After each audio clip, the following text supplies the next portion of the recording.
Bread Tips, hanya untukmu. Tempat berbagi cerita inspiratif dan tips praktis tentang studi luar negeri.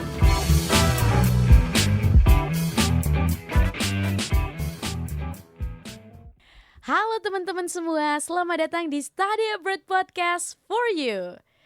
Aku, Nila Febrianti, akan menjadi host kalian untuk podcast series kali ini.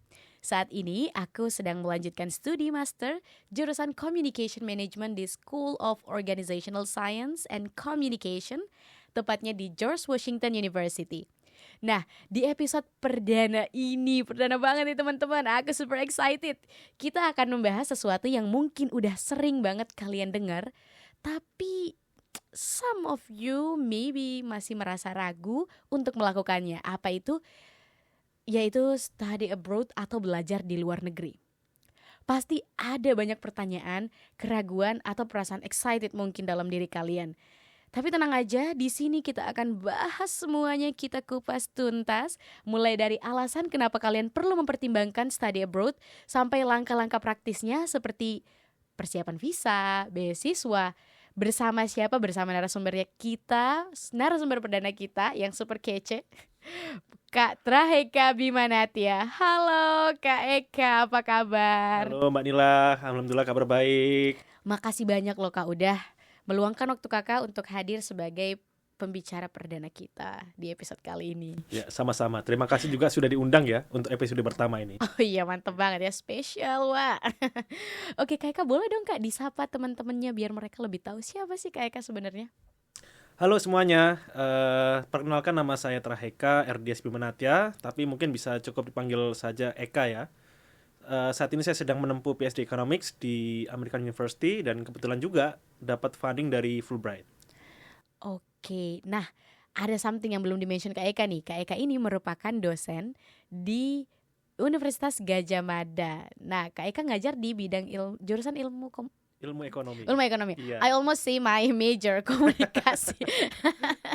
Dan sebelumnya juga Kak Eka sempat melanjutkan studi S2 di Nottingham University. Di Nottingham dengan beasiswa LPDP. Wah, luar biasa nih teman-teman. Kak Eka sangat sourceful ya. S2-nya LPDP, S3-nya Fulbright. Nanti postdoc-nya apa nih Kak? Kita tunggu dulu ya nanti. Kita tunggu. Masih cukup lama lah itu. Oke. Nah, oke Kak, sekarang kita masuk ke interview session.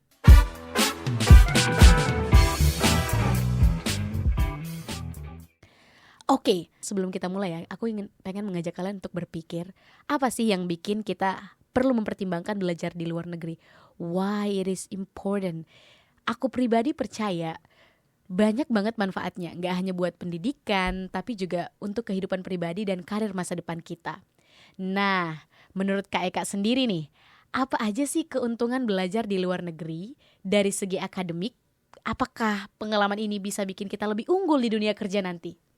Oke, mungkin kalau kita tinjau dulu ya dari segi akademik, pengalaman saya studi di UK dan juga sekarang di US, kalau kita bandingkan dengan kampus-kampus yang ada di Indonesia, itu biasanya adalah kampus-kampus di sini di US dan UK itu dia punya fasilitas perpustakaan yang lebih bagus.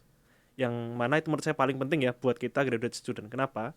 Karena seringkali ada tugas-tugas itu kan yang kita diminta ngerjain secara kelompok, secara mandiri, dan seringkali juga itu kita harus ada tempat untuk kita bisa diskusi dengan kawan-kawan satu program itu. Nah, dengan adanya perpustakaan yang bagus, yang lengkap koleksinya, kemudian juga buka akses yang umumnya ya, di sini saya lihat tuh di waktu-waktu tertentu mereka itu aksesnya 24 jam.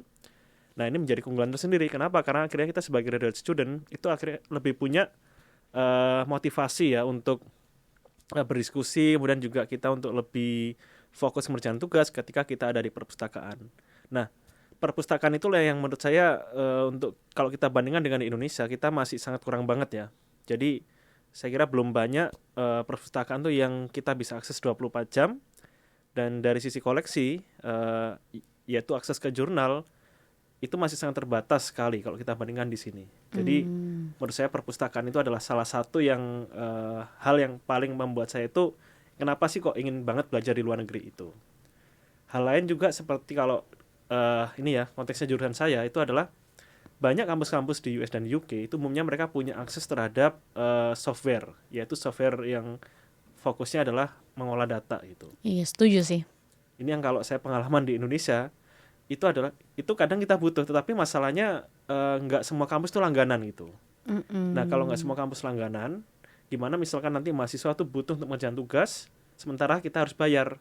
Dan secara biaya ini menurut saya mahal kalau kita di mehong Indonesia banget. gitu. Bener-bener. Nah, dua hal ini yang menurut saya itu jadi secara akademik itu jadi keunggulan kita untuk ngambil studi di luar negeri ini, khususnya di Amerika dan di Inggris begitu. Oke. Dan pastinya source apapun yang kita dapatkan di kampus ini juga akan berpengaruh ya Kak, ketika kita udah mulai masuk ke dunia kerja. Tapi anyway, ya kita tahan dulu itu. Nah, aku pengen tanya nih Kak, kalau menurut Kakak pribadi, gimana sih pengalaman study abroad kita ini bisa membantu kita untuk mengembangkan diri kita secara pribadi? Oke. Mungkin setiap orang punya pandangan ya, tapi kalau saya lihat itu apa yang membedakan ya kalau kita belajar di luar dan di dalam. Terkadang secara kurikulum sama, tetapi ada faktor non teknis menurut saya itu yang membuat kita bisa lebih mengembangkan diri, yaitu adalah masalah perbedaan budaya. Nah, kita yang datang dari Indonesia yang ada di kawasan timur itu kan punya norma, punya budaya sendiri dan punya kepercayaan tersendiri. Kita mungkin sudah pernah mendengar, oh kalau nanti Anda studi di mana di negara-negara barat itu seperti ini loh. Di negara-negara Eropa, negara-negara Amerika dan sebagainya itu kita punya perbedaan budaya lah begitu. Nah, kalau kita datang langsung ke lokasi ya, ke tempat kita sekarang belajar ya di luar negeri, nanti saya kira itu akan kita lebih punya banyak pandangan. Misalkan kalau dulu di Indonesia kita mikirnya oh nih budayanya kurang baik nih, tetapi setelah di sini kita melihat bahwa oh ada alasan kalau orang itu melakukan hal seperti itu. Nah, hal-hal tersebutlah yang menurut saya itu nggak bisa kita dapatkan kalau kita nggak langsung ke lokasinya begitu ya, ke daerahnya. Nah, begitu kita di sini kita akhirnya tahu kenapa kok ada perbedaan budaya. Disitulah saya melihat tuh ada kesempatan buat kita itu untuk menghargai pandangan dari dari sisi budaya yang sangat berbeda sekali gitu. Yang mana ini menurut saya sangat penting ketika kita sudah masuk ke dunia kerja yang orang tuh mungkin beragam ya, nggak cuma pikirannya A, B, C, D, tapi nanti A sampai Z itu ada semua. Dan inilah yang saya kira tuh kalau kita belajar di luar negeri itu melatih kita untuk lebih bisa bertoleransi lah gitu. Oh yes, flexibility ya Kak. Yes. Yang menurutku ini adalah social skill yang nggak bakal kita bisa dapatkan di kelas. Tapi itu learning by doing. Betul sekali Mbak Nila. Yes, aku setuju banget sih. Menarik banget nih Kak. Nah, setelah kita tahu manfaatnya secara akademik dan juga secara pribadi ya, pasti banyak dari kita yang mulai mikir, oke, kayaknya mereka mulai tertarik nih, karena mereka bakal mendapatkan banyak benefit ketika mereka udah mulai studi di luar negeri. Nah, caranya nih Kak, mulai dari mana? Nah, menurut Kakak apa sih langkah pertama yang penting yang menurutku adalah memilih program yang tepat? Iya nggak sih? Ya, study abroad oke, tapi apakah kamu di tempat yang tepat? Itu yang harus kamu perhatikan dulu, pertimbangkan dengan baik. Nah, menurut Kak Eka sebagai yang udah cukup berpengalaman S2 dan S3 di luar negeri, di Inggris dan juga di Amerika, gimana sih tips dari Kakak dalam memilih program yang sesuai dengan minat dan kebutuhan kita? Ya, saya kira yang paling penting itu adalah ketika kita memilih program studi ya, itu tentukan dulu passionmu itu ada di mana, minatmu itu ada di mana begitu. Oh wow, bener banget. Kenapa? Karena kalau kita nanti sudah menjalankan ya, itu sangat stressful kalau dari pengalaman saya gitu ya. Anda bayangkan tugas. Bagi Anda yang belum pernah studi di luar negeri ya, seperti saya dulu itulah. Kita pertama kalinya ke luar negeri pada saat itu dan langsung dalam tempo yang lama, setahun 2 tahun ya untuk ambil master, atau bahkan yang PhD bisa sampai 5-6 tahun ya, tergantung negaranya gitu. Nah, kalau kita nggak ada background sama sekali ya, sebelumnya nggak pernah tinggal lama di luar negeri, itu kita harus dihadapkan dengan namanya culture shock ya, perbedaan budaya, kemudian juga nanti kita pasti akan mikir-mikir cuacanya seperti apa, belum lagi nanti tugas kuliahnya banyak, homesick, ujian, dan mungkin juga nanti ada homesick tadi yang disebutkan Mbak Nila. Nah sekarang kelima hal ini, itu kalau sama-sama datang, itu Anda bisa bayangkan kita akan menjadi sangat mudah stres gitu. Yes, nah Kak, anyway, penting banget nih. Nanti akan ada pembahasan khusus nih tentang ini di episode selanjutnya. So teman-teman please stay tune ya. Di episode 2 kita akan bahas ini. Oke Kak, silakan dilanjutkan. Nah, jadinya kita akan sangat terbantu kalau misalkan bidang yang kita pilih itu adalah bidang kita sukai. Kenapa? Karena kalau kita suka dengan sesuatu, walaupun berat, itu akan ada dorongan tersendiri buat kita ya untuk menyelesaikan pekerjaan atau studi tersebut begitu. Nah, beda nih kalau misalkan kenapa kok kamu pilih itu? Oh, saya pilih itu karena keren itu. Atau karena teman saya juga di situ. Nah, ya kalau teman Anda mungkin minatnya di situ nggak masalah, tapi kalau Anda misalkan nggak ada minat ke situ, Anda menjalani, kemudian Anda dihadapkan dengan tadi ya 5 hal yang datang bersamaan. Nah, bagaimana Anda bisa memastikan bahwa Anda akan survive gitu. Jadi, saya kira paling penting itu adalah pilihlah program yang sesuai dengan passion Anda atau minat Anda gitu. Itu yang pertama. Nah, yang kedua, ada mungkin ya sebagian teman-teman di sini yang sebelum datang itu fresh graduate ya, belum ada pekerjaan, atau ada juga yang sudah resign. Lalu bagaimana cara kita memilih program studi? Nah, kalau Anda sudah punya bayangan ingin bekerja sebagai apa atau ingin memilih karir yang seperti apa, nah itu juga bisa dijadikan pertimbangan. Contoh, kalau Anda ingin bekerja di bidang finance ya, maka pilihlah jurusan itu yang mata kuliahnya atau memang fokus studinya ke arah finance begitu. Kalau Anda memilihnya itu program yang berbeda, misalkan Anda mau nantinya kerjanya di finance, tapi Anda sekarang memilih di bidang sumber daya manusia gitu ya. Nah, masalahnya adalah ketika nanti Anda daftar kerja, bisa jadi itu nanti perekrut kerja itu kebingungan, kenapa ini anak daftar bidang keuangan tapi kenapa backgroundnya seperti ini gitu. Nah, itu mungkin tantangannya kalau Anda memilih program yang berbeda dengan jalur karir Anda ke depannya seperti itu. Oke, sangat make sense sih Kak. Karena kalau misalnya kita lanjut studi, apalagi studi luar negeri hanya untuk ikut-ikutan, itu sama aja nggak sih Kak dengan kayak masuk ke dalam lingkaran setan yang tidak berujung. Like can you imagine 2 tahun itu lama loh. Betul. Dan kalian harus menghadapi sesuatu yang itu bukan passion kalian. So I do agree with that Kak. Nah, setelah kita tahu nih Kak, gimana sih cara memilih program dan juga kampus. Oh iya, ini juga ya Kak, penting gak sih Kak menurut Kakak untuk menentukan universitas apa yang harus kita masuk? Apakah Kak jurusan dulu yang kita utamakan atau kampus dulu yang kita utamakan? Because sometimes orang-orang melihat, wah ini Ivy League nih, atau wow ini the best university in the world. Is that matter Kak? Kalau dari saya pribadi ya, saya akan memilih jurusan dulu baru kampus. Kenapa? Karena sekali lagi kalau kita hanya melihat kampus, oh itu kampusnya keren, lebih keren daripada kampus yang lain. Tetapi secara prodi itu sebenarnya lebih yang sesuai dengan minat kita dan juga mungkin karir kita ke depan itu adalah kampus lain yang mungkin ya dilihatnya kurang keren dibandingkan kampus satunya begitu. Nah, nanti itu akan sama apa ya, itu menimbulkan bahaya bahwa di sana saya milihnya karena keren, keterima gitu. Terus saya menjalani, berat ya. Ya berat, itu pasti semua studi di luar negeri itu ada tantangannya lah tadi yang masalah 5 hal tadi itu. Terus kalau begitu bagaimana? Ya akhirnya Anda harus memilih lagi. Sekali lagi buat saya adalah kita pilih dulu prodinya, baru kita lihat kampusnya begitu. Nah, kalau misalkan ada 2 kampus itu menawarkan prodi yang sama, mata kuliah yang sama, yang satu mungkin peringkatnya lebih baik daripada yang lain, nah barulah Anda bisa memilih yang peringkatnya lebih baik tadi itu. Oke, berarti memang kita fokusnya, kalau saran dari Kakak fokus di jurusannya, dan aku juga agree sih dengan itu. Dan pada saat teman-teman fokus dengan jurusan, kalau teman-teman mau fokus dengan jurusan berarti kita juga harus lihat dong mata kuliahnya apa yang ditawarkan. Karena sometimes nih Kak, case-case dari teman-temanku, mereka ambil mata kuliah jurusan yang menurut mereka oh ini udah sesuai aku banget nih. Ternyata pas udah mulai kuliah kok nggak sesuai dengan ekspektasi aku. Tapi jurusannya udah sesuai nih yang aku lihat, sesuai nih dengan yang aku mau. Tapi mereka nggak pay attention dengan mata kuliah atau coursework yang disediakan. Jadi menurutku penting juga ya Kak untuk memperhatikan nih apa aja isi mata kuliah yang akan kamu dapatkan selama 2 tahun kamu sekolah untuk graduate student dan PhD more than 2 years. Iya betul. Dan ini biasanya informasi mengenai mata kuliah apa aja yang kita bisa ambil itu umumnya tersedia secara luas ya di website dari setiap kampus tersebut gitu. Jadi make sure kalau Anda memilih prodi, cek dulu websitenya kampus itu mata kuliah apa aja yang ditawarkan begitu.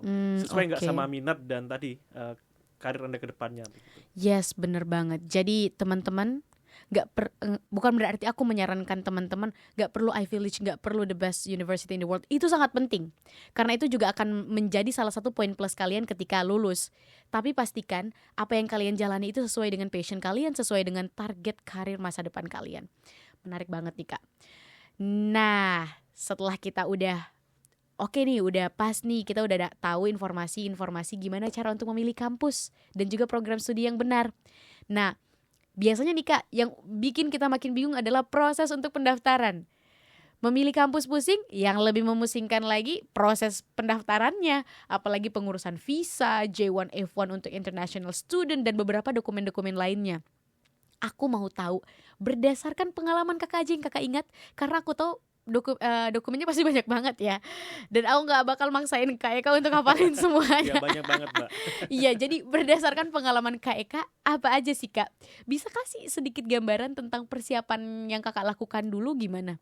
Oke, ini mungkin saya share-nya informasi terkait visa yang saya siapkan ya untuk studi saya sekarang di US. Karena kalau untuk yang di UK itu sudah 2016 yang lalu dan mungkin sudah banyak perubahan begitu kan. Kak 2016 aku baru S1. Ya, jadi ketahuan lah umurnya berapa sekarang gitu kan. Ya, jadi kalau kita di US itu kan walaupun statusnya sama-sama student, itu ada visa yang berbeda gitu, tergantung Anda dapat funding dari mana. Biasanya kalau kawan-kawan Indonesia itu ada funding dari LPDP, ada dari Fulbright, maka itu nanti dia akan kategorinya J1 ya, J1 visa itu. Tetapi kalau nanti fundingnya mandiri atau dari kampus, biasanya itu adalah F1. Nah, baik F1 maupun J1 itu mereka ada kesamaan dokumen, tapi ada juga beberapa yang berbeda begitu. Nah, di mana kita bisa menemukan informasi ini, itu biasanya di websitenya US Government yang di bagian imigrasi, mereka menyediakan itu secara lengkap dan lebih update ya gitu. Oh, di US Embassy ya Kak? Betul. US Embassy JKT. Ayo teman-teman bisa cek ya. Ya, kalau yang saya ingat ya ada beberapa dokumen umum seperti misalkan nanti ada diminta menyertakan akte lahir, kemudian form aplikasi visa, dan juga ada pas foto yang sesuai dengan standar yang diminta oleh US Embassy, dan ada juga misalkan umpama Anda dapat funding dari scholarships ya, scholarship bodies. Nah, Anda akan diminta menyediakan bukti bahwa Anda dapat scholarship tersebut begitu. Oke. Nah, kayaknya perlu kita dig down lagi nih Kak. J1 tuh apa sih? F1 tuh apa sih? Mungkin bisa Kakak tambahkan kali ya. J1 visa itu ketika teman-teman dapat J1 visa holder, kalian masuk dalam kategori exchange visitors, di mana kalian itu hanya melakukan pertukaran pelajar. Istilah kata kayak gitu ya Kak. Yes, kalian belajar, kalian melanjutkan studi S2, tapi kalian statusnya bukan sebagai student tapi sebagai pertukaran pelajar. Nah, di sini agak cukup restricted ya Kak, karena kalian cuma memiliki kesempatan namanya academic training, di mana kalian berkesempatan untuk bekerja atau magang lah istilahnya selama 18 bulan setelah studi. Academic training bisa digunakan sih sebelum studi atau setelah studi. Cuman sayangnya kalau sebelum studi nih Kak, kalau misalnya mau magang itu nggak bisa berbayar. Tapi kalau misalnya udah lulus itu bisa berbayar. Tapi cuman ketentuannya 18 bulan dan kalian harus kembali ke negara masing-masing. Nah, kalau F1 visa dia statusnya student ya Kak. Betul. Dan dia cukup fleksibel. Kita bahkan pada saat kuliah kerja itu bisa berbayar. Iya ya. Dan juga kalau setelah studi, if I'm not mistaken ya Kak, karena aku bukan F1 visa holder, aku J1 visa holder. Ya, saya pun juga sama ya, saya J1 visa. Iya lagi, F1 visa mereka kalau nggak salah setahunan juga apa 2 tahun gitu mereka bekerja. Tapi prosesnya mereka kalau misalnya mau cari pekerjaan yang supaya sponsornya bisa menggantikan visanya mereka dari F1 menjadi visa pekerja which is H1B, itu lebih mudah dibanding kita J1, karena J1 ada kesepakatan di mana kita harus kembali ke negara kita. Jadi ya gitu sih. Semua punya plus minus. Tapi gimana teman-teman nanti gimana mau ngambilnya dan siapa sponsornya ya? Betul. Iya, apakah itu sponsornya dari beasiswa Indonesia atau dari beasiswa luar negeri atau beasiswa babu, bapak dan ibu. Iya ya. Oh iya, dan kita juga punya batasan ini ya Kak, kalau misalnya kerja pada saat studi tuh 20 jam. Gak boleh lebih selama 20 jam per minggu. Jadi cukup terbatas biar kita gak terganggu proses belajarnya. Betul sekali Mbak Nila. Iya, bener gak sih Kak? Bener ya? Iya. Oke, nice.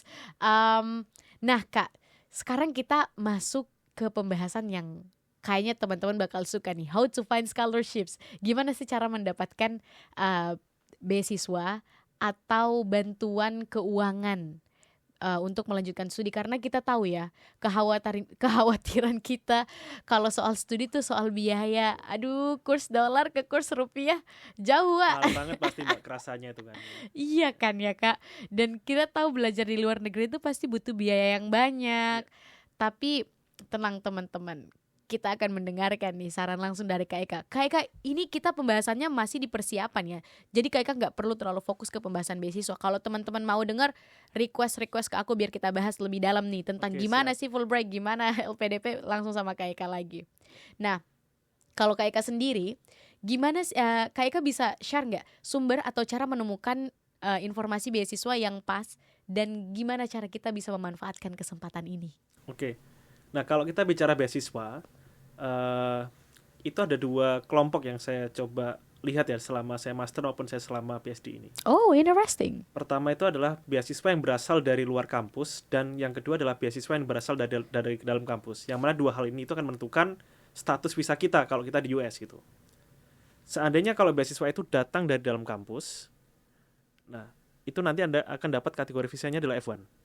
Tapi kalau itu dari luar kampus, yang mana fundingnya berasal dari pemerintahan suatu negara ya, maka Anda kategorinya adalah J1.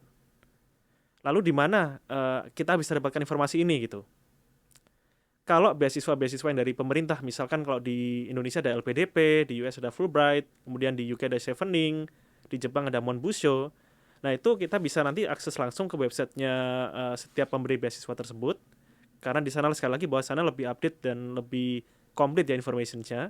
Tetapi yang saya sarankan adalah itu tidak cukup. Nah, sebisa mungkin ketika Anda itu ingin mengakses informasi tersebut ya, walaupun Anda sudah membaca di website resmi, coba Anda tanya ke teman-teman atau mungkin kolega Anda yang sudah pernah mendapatkan beasiswa tersebut, at least sudah pernah daftar gitu. Kenapa? Karena dari mereka itu kita bisa belajar bahwa ada hal-hal yang nggak bisa kita dapatkan di website itu, kecuali kalau kita sudah menjalani proses seleksinya. Misalkan, wawancara itu nanti apa aja yang ditanyakan.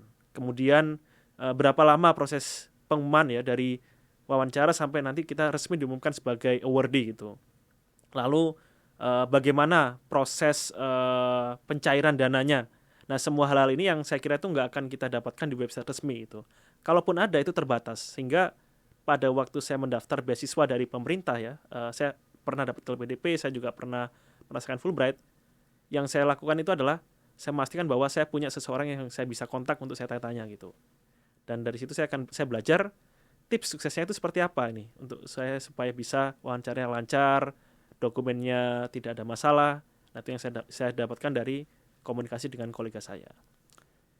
Adapun jenis yang kedua ya, yang beasiswa dari dalam kampus, itu biasanya akan ada di website setiap kampus ya. Kemudian nanti Anda bisa menuju ke website prodi masing-masing. Tapi ingat, tidak semua prodi atau semua kampus itu menawarkan beasiswa tersebut. Ada mungkin yang menawarkan, tapi itu parsial, jadi cuma sebagian. Separuhnya Anda tetap harus bayar sendiri, atau Anda bisa nanti combine dengan beasiswa lain. Nah, di mana Anda bisa dapat informasi ini? Anda harus mencari infonya itu dari websitenya kampus atau websitenya prodi, dan juga Anda bisa bertanya ke penanggung jawab prodi ya. Feel free untuk tanya ke mereka. Kenapa? Karena mereka juga sebenarnya sangat welcome kalau kita itu sebagai student dari negara luar ya, international student, kita datang ke US atau ke UK, kemudian kita tanya, ada nggak peluang beasiswa yang saya bisa daftar di dalam kampus itu. Nah, nanti Anda bisa dapatkan info yang di situ, lalu Anda akan belajar prosesnya seperti apa begitu. Karena setiap kampus bisa beda-beda gitu Mbak Nila. Oke, menarik banget sih Kak. Jadi emang kuncinya di sini adalah proaktif dan jangan malu untuk bertanya. Betul, jadi aktif mencari tahu itu ya. Aktif kalau saya mencari mau tahu. Gitu. Oh yes, benar. Aktif mencari tahu dan jangan sungkan. Kalau di UK sama di Amerika mereka mostly untuk source komunikasinya email ya Kak berarti? Ya, email biasanya Mbak. Yes, gitu. email. So jangan ragu teman-teman, kita harus gunakan source yang ada, email. So, buat teman-teman yang udah mulai tertarik nih setelah mendengarkan podcast ini, cus dibuka websitenya, dicari email ketua prodinya atau mungkin admission kampusnya ya. Betul. Karena mereka lah orang yang tepat, sumber yang tepat untuk menanyakan hal-hal yang berkaitan dengan funding atau scholarship atau financial aid. Oke, menarik banget nih Kak Eka.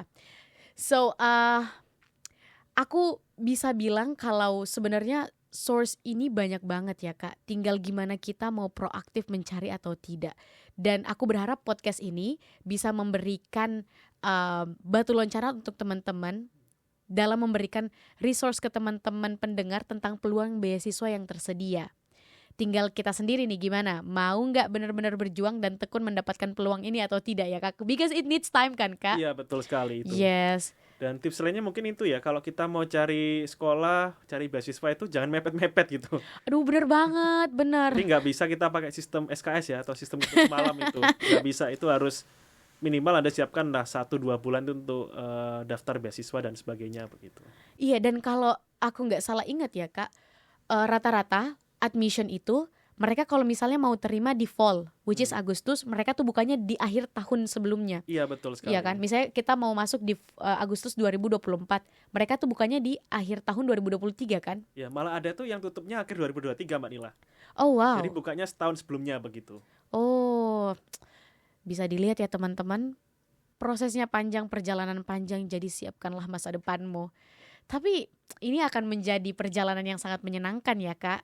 Ya, jadi menyenangkan kalau Anda itu memilih program yang Anda suka. Tadi itu yang mau saya garis bawahi sebenarnya. Iya, kita harus sadar dengan realita ini. Iya. Kalau belajar itu belajar menyenangkan, tapi tergantung apakah kita benar-benar menikmatinya atau tidak ya. Betul sekali Mbak Nila. Yes. But anyway, thank you so much Kak. Tadi sharing Kakak sangat insightful dan aku setuju banget most likely. Dan intinya adalah untuk mempersiapkan studi ini emang butuh persiapan yang matang dan butuh waktu. Betul dan sekali. kesabaran. Sebelum kita tutup nih Kak, Kakak ada pesan-pesan yang mau disampaikan singkat mungkin untuk teman-teman pendengar? Jadi sekali lagi saya ingin menyampaikan bahwa untuk siapapun ya yang ingin studi ke luar negeri, pastikan Anda mendaftar program yang Anda suka. Dan juga Anda punya waktu persiapan yang cukup sebelum Anda itu memutuskan akan mendaftar beasiswa apa atau prodi apa gitu. Dan pesan terakhir adalah tetap ikuti podcastnya Mbak Nila ini ya. Aku seneng banget nih. Oh ya teman-teman, talking about masalah finansial tadi, nanti teman-teman jangan lupa ya, jangan sampai ketinggalan. Di episode 3 nanti kita akan bahas secara mendetail gimana untuk memanage budget finansial saat berkuliah di luar negeri. Kita akan bahas secara jelas dengan salah satu narasumber kita yang juga sudah banyak pengalamannya di study abroad atau studi di luar negeri. Well, thank you so much Kak Eka, kita udah bicara panjang lebar. Terima kasih juga atas waktunya, udah berbagi wawasan dan tips-tips berharga buat teman-teman pendengar. Dan buat kalian yang mendengarkan, semoga obrolan kali ini bisa menginspirasi dan memotivasi kalian untuk mulai memikirkan ya study abroad sebagai salah satu pilihan yang mungkin sangat worth it untuk diambil. Jika kalian suka podcast ini, jangan lupa share ke teman-teman kalian agar semua bisa dapat informasi penting tentang tips-tips persiapan study abroad. Sampai jumpa di episode selanjutnya, tetap semangat dan terus bereksplorasi.